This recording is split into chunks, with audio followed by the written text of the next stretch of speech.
মই অকণমান সাইদুল ইছলামৰ ওচৰলৈ আহিবলৈ বিচাৰিছোঁ বহুখিনি আমি আলোচনা কৰিছোঁ আপুনি শুনিছে গতিকে আপোনাৰ ধাৰণাটো আপুনি কি ক'বলৈ বিচাৰিব বাজেটে এইবাৰৰ বাজেটে কিবা সংশোধন আনিব লাগে বুলি আপুনি ভাবে নেকি বাজেটখন ইণ্টেণ্ট অফ দ্য গভৰ্ণমেণ্ট চৰকাৰে কি কৰিব বিচাৰে তাৰ যিটো এটা পৰিভাষা আমি বাজেটখনত দেখা পাওঁ গতিকে আটাইতকৈ গুৰুত্বপূৰ্ণ বিষয় যিহেতু আমি আলোচনা কৰিছোঁ শিক্ষাৰ কথা আৰু শিক্ষাৰ লগত মানৱ সম্পদ সমাজ নিৰ্মাণ ব্যক্তি নিৰ্মাণ যিবিলাক কথা আমি বিভিন্নজনে বিভিন্ন কথা আমি পাতোঁ গোটেই কথাৰ লগত শিক্ষাটো কিন্তু জড়িত আৰু শিক্ষাৰ লগত আজিৰ তাৰিখত এটা অন্য কথাও জড়িত মই কৈ দিব বুলি ভাল পাম এইটো হৈছে আমি এতিয়া খুব জাপানৰ কথা পাতি আছোঁ জাপানে অসমত এটা ভাল বিনিয়োগ কৰিব তেনেকুৱা কথা পাতিছোঁ আৰু সেই বিনিয়োগে হিচাপত কোনোবাই 50,000 কৈছে কোনোবাই 40,000 কৈছে কোনোবা তাতকৈ বেছি কৈছে আমাৰ নিয়োগৰ সৃষ্টি কৰিব এই নিয়োগৰ কাৰণে এই যিটো নিয়োগৰ সৃষ্টি কৰিব এই নিয়োগ সৃষ্টি কৰাটো মই বিশ্বাস কৰিছোঁ আৰু বিশ্বাস এইকাৰণে কৰিছোঁ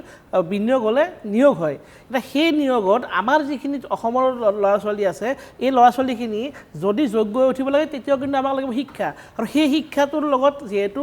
মানৱ সম্পদৰ গোটেই বিষয়টো জড়িত হৈ আছে মই ভাবোঁ এই মানৱ সম্পদৰ বিকাশৰ কাৰণে চৰকাৰে এটা আগে পিছে কেতিয়াও নকৰা যিটো শিক্ষা বিভাগে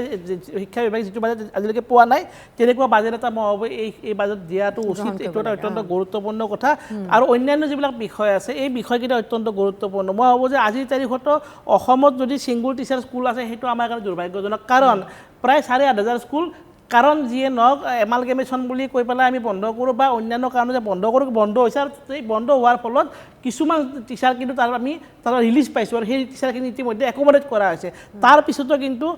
এজ পাৰ ডাটা ছাবমিটেড বাই এডুকেশ্যন মিনিষ্টাৰ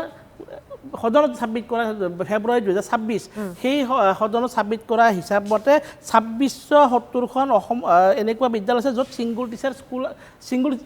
স্কুল মাত্ৰ এজনীয়া শিক্ষক এই বিষয়টো ইমান দিনৰ পৰা লং ষ্টেণ্ডিং এটা ইছ্যু ইমান দীঘলীয়া ইছ্যু আমি 8,500 স্কুল বন্ধ কৰাৰ পিছতো আমি কি কাৰণত এই বিষয়টো আজিলৈকে সমাধান কৰিব পৰা নাই এইটো এটা অত্যন্ত মই ভাবোঁ গুৰুত্বপূৰ্ণ কথা আৰু এই বিষয়টো চৰকাৰে গুৰুত্ব দিব লাগে আৰু তাৰ যিটো গুৰুত্ব দিয়াৰ যিটো প্ৰতিফলন এই চৰকাৰৰ প্ৰথমখন বাজেটত মই যদি দেখিবলৈ পাওঁ মই সুখী হ'ম এইটো এটা কথা 2 নম্বৰ কথাটো হৈছে আমি যিবিলাক আমাৰ স্কুল আছে এই LP স্কুল আৰু মধ্য ইংৰাজী স্কুল এই স্কুলৰ যিসকল প্ৰধান আছে এই প্ৰধানবিলাকক আমি প্ৰধান বুলি কওঁ কিন্তু তেওঁলোকে প্ৰধান শিক্ষকৰ যিটো মৰ্যাদা আজিলৈকে তেওঁলোকে পোৱা নাই তেওঁলোকৰ দায়িত্ব বহুত তেওঁলোকে একেবাৰে মিড ডে মিলৰ পৰা আৰম্ভ কৰি আপুনি চাওক গোটেইখিনি কৰিব লাগে এই যিটো এটা এডমিনিষ্ট্ৰেটিভ গেপৰ সৃষ্টি হৈছে তেওঁলোকক আমি কিছু শিক্ষকৰ দৰমহা পায় শিক্ষক হিচাপে কাম কৰে কিন্তু দায়িত্ব একেবাৰে বহুত লয় কিন্তু এটা এডমিনিষ্ট্ৰেটিভ গেপৰ যি সৃষ্টি হৈছে এই গেপটো কোনে মাৰিব এই গেপটো মাৰিবৰ কাৰণে মই প্ৰধান শিক্ষকৰ যিটো পদ সেই পদটো অত্যন্ত গতিশীলভাৱে যাতে চলে তাৰ ব্যৱস্থা কৰিব লাগে আৰু মিড ডে মিলৰ গোটেই বিষয়টো যিহেতু তেওঁলোকে চাব লাগে গতিকে প্ৰধান শিক্ষকগৰাকী কিন্তু এতিয়া আজিৰ তাৰিখত শিক্ষক হিচাপে যে কাম কৰা যিটো মানসিকতা আৰু সময় সেই সময়টো কোনো প্ৰধান শিক্ষকৰ হাতত নাই যেন লাগে মই গাঁৱে ভূঞে যেতিয়া দেখিছোঁ গতিকে প্ৰধান শিক্ষকগৰাকী ডেডিকেটেড যদি প্ৰধান শিক্ষক হয় তেতিয়াহ'লে অন্য টিচাৰ যিটো নিযুক্তিৰ বিষয় সেই বিষয়টো অত্যন্ত গুৰুত্ব সহকাৰে ল'ব লাগে কাৰণ 13,614খন LP স্কুল আৰু 3402খন আপাৰ প্ৰাইমাৰী স্কুলত এতিয়া কিন্তু প্ৰধান শিক্ষক নোহোৱাকৈ চলি আছে পাৰ্মানেণ্ট হেডমাষ্টাৰ নোহোৱাকৈ চলি আছে এই বিষয়টো গুৰুত্ব দিব লাগে আৰু এটা বিষয় যিটো বৰ সহজ কথা আমি সকলোৱে অনুভৱ কৰা কথা আমি দেখা কথা হয়তো ঋতুপৰ্ণ দাও দেখিছিল সম্বিত দাও দেখিছিল প্ৰদ্যুম্ন গোস্বামী মই কিছু পৰিমাণে দেখিছিলোঁ সেইটো হৈছে সৰুতে SI আহিছিল বুলি এটা খুব কথা চলিছিল যে আজি স্কুলত SI ছাৰ আহিব গতিকে আমি অলপ আগতীয়াকৈ খুব ভালকৈ যাব লাগে সিদিনা আমি চাফ চিকুণকৈ যাব লাগে তেতিয়া যিটো ইউনিফৰ্ম নাছিল আৰু আজিকালি SI আহিছে শব্দটো কিন্তু নুশুনা নাযায় নোযোৱাৰ কাৰণটো কি যিগৰাকী BO আছে BOগৰাকীৰ মূৰত সমগ্ৰ শিক্ষা মিছনৰ BMCৰ পৰা আৰম্ভ কৰি শিক্ষকৰ বিলত সহি কৰাৰ পৰা আৰম্ভ কৰি বিভিন্ন কামৰ বজা যিটো হয় তেওঁ পৰিদৰ্শন কৰাটো সম্ভৱ নহয় আৰু তেনেকুৱা প্ৰেক্ষাপটত এই স্কুল পৰিদৰ্শনৰ গোটেই বিষয়টোৰ যিটো এটা কথা সেই কথাটো বহু পৰিমাণে তল পৰি ৰৈছে আৰু অত্যন্ত গুৰুত্বপূৰ্ণ সেই কথাটো মই ভাবোঁ সকলোৱে গুৰুত্ব দিব লাগে ইনস্পেক্টৰ অফ স্কুলছ যিগৰাকী ডিষ্ট্ৰিক্টত থাকে সেইগৰাকী ব্যক্তি ডিষ্ট্ৰিক্টত থকা সময়খিনি দেখিব আপুনি তেওঁৰ মই যিমানখিনি জানো ডেডিকেটেড তেওঁলোকক কিন্তু 52খনত আজিলৈকে দিয়া হোৱা নাই যাৰ